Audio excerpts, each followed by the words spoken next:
అన్నీ బాగానే ఉన్నాయి కానీ పటాన్ చెరువులో మార్కెట్ అనేది హైవే మీదే ఉంటుంది, రోడ్డు పైనే ఉంటుంది అనమాట.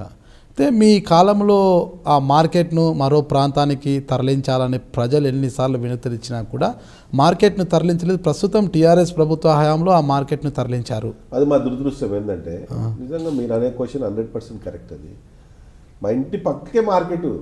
మేము మా గోస ఏంటంటే ఇంటికి పోవాలంటే ఒక 4 కిలోమీటర్లు తిరిగి పోవాలి మార్కెట్ ఉన్న రోజు. ఎవ్రీ థర్స్డే మార్కెట్ అవుతుంది ఆడ మాకేమైందంటే పటన్ చెరువులో స్థలం లేకుండే షిఫ్ట్ చేయాలంటే ఒక ఇండస్ట్రీకి అలాట్ చేసారు. వాడు ఏం చేసిండు, పోయి కోట్లు వేసిండు. అది కోట్లు వేసిన తర్వాత మేమేం చేయలేని పరిస్థితి ఉండే. అది ఎప్పుడైతే మా గవర్నమెంట్ పోయి టీఆర్ఎస్ వచ్చిందో లక్కీగా కోర్టు నుంచి వాడు ఓడిపోవడం జరిగింది ఆ ఇండస్ట్రీ వాడు. ఇప్పుడు అదే ల్యాండ్లో మార్కెట్ మార్చారు. అదేవిధంగా ఎంజీ రోడ్డు విస్తరణ కూడా పోలీస్ స్టేషన్ పక్క గుండా వెళ్ళే MG road, Mahatma Gandhi road విస్తరణ పనులు కూడా అప్పట్లో చేయలేకపోయారు. అదెంత పని నేను అనుకుంటే చిటికలో చేస్తాను అని పలుమార్లు చెప్పిన నందీశ్వర్ గౌడ్ గారు చేయలేకపోయారు. నేను వాస్తవం చెప్తున్నానండి, నేనే చేశానండి. అది ఇప్పటికి కూడా చెప్తా ఉన్నాను. అది గవర్నమెంట్ హాస్పిటల్ పక్కకే రోడ్ ఉంది సార్. అది ఇప్పుడు ఏదైతే గవర్నమెంట్ హాస్పిటల్ మీకు ఇప్పుడు చెప్పామో కంపౌండ్ వాళ్ళు రోడ్డు మీద దాకా ఉండే. రోడ్డు మీద దాకా ఉంటే నేను మహేందర్ రెడ్డి గారు మినిస్టర్ ఉండే మున్సిపల్ శాఖ, వారిని తీసుకెళ్ళి ఫౌండేషన్ స్టోన్ అక్కడ వేయించి ఒక 2 కోట్ల రూపాయలు శాంక్షన్ చేయించి ఆ గోడ దిక్కెళ్ళి అదేమైంది వర్క్ ఆడ ఆగిపోయింది. ఇప్పుడు రూరల్ మెడికల్ హెల్త్ సెంటర్ అని ఉండేది. అంటే అది ఆ గోడ మేము బ్యాక్ చేయాలంటే మాకు లీగల్గా హెల్త్ మినిస్టర్ గారి దగ్గరికి వెళ్ళి అవన్నీ కూడా కొద్దిగా లేట్ అయింది, డిలే అయింది అక్కడ. అంతే తప్ప అది శాంక్షన్ చేయించింది నేను ఎక్కడ చెప్పమంటే మా స్టోన్ ఉంది, ఫౌండేషన్ స్టోన్ అక్కడ మినిస్టర్ గారు. ఇప్పుడు అది పూర్తయింది ఆ విస్తరణ పనులు?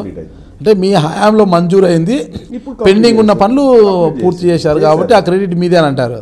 మళ్ళీ నేను ఉన్నప్పుడే శాంక్షన్ చేయించాను అది. నేను వేరే ఇంకా ఇప్పుడు మిషన్ భగీరథ నేను చేయించినా చెప్తలేను కదా. మిషన్ వాళ్ళు చేస్తున్నారు చెరువులు, వాళ్ళ గవర్నమెంట్ వాళ్ళు చేస్తున్నారు. అది నేను చేసినా అని చెప్తా, ఆయన చేసినా నేను చేసినా అని చెప్పా కదా సార్.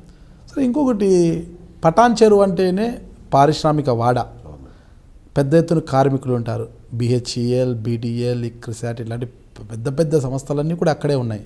అయితే అవన్నీ ఉన్నప్పటికీ కూడా అక్కడి ఉద్యోగాలన్నీ కూడా స్థానికులకు కాకుండా స్థానికేతరులకే ఎక్కువగా ఉండేటివి. అయితే స్థానికులకే ఉద్యోగాలు కల్పించే విషయంలో మీరు ఎంత మాత్రం శ్రద్ధ చూపలేదనేది కూడా ఒక అపవాదం ఉంది. అంటే నేను ఎమ్మెల్యే వరకే ఎస్టాబ్లిష్ అయిపోయినాయండి అవి ఇండస్ట్రీస్. లాస్ట్ 82 నుంచి ఇండస్ట్రీస్ పెట్టారు అక్కడ. నేను అయింది 2009లో.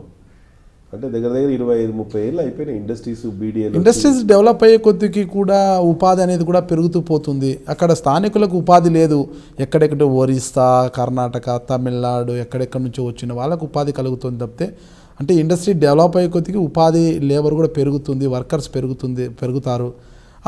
వాటి స్థానాల్లో స్థానికులు కాకుండా స్థానికేతరులు ఎక్కువ వచ్చేవారు. ఎమ్మెల్యేగా ఉన్నా మీరు ఏం చేయలేకపోయారు. కరెక్ట్ కాదు సార్. నాకున్నా మీకు కూడా తెలియాలి, నేను ఎమ్మెల్యే కాకముందే ఎస్టాబ్లిష్ అయిపోయినాయి ఇండస్ట్రీస్ అన్ని. కొత్త ఇండస్ట్రీస్ ఏం రాలే. తర్వాత రిక్రూట్మెంట్స్ ఏం జరగలేదంటారా? లేదు, అయినాయి కొద్దిగా ఏదైనా ఎక్స్టెన్షన్ అయినాయి. ఒక 100 మంది 200 మాక్సిమం పెట్టి అదే ఆ ఎక్స్టెన్షన్ అయినప్పుడైనా స్థానికులకు కాకుండా స్థానికేతరులకి అవకాశాలు వచ్చాయి.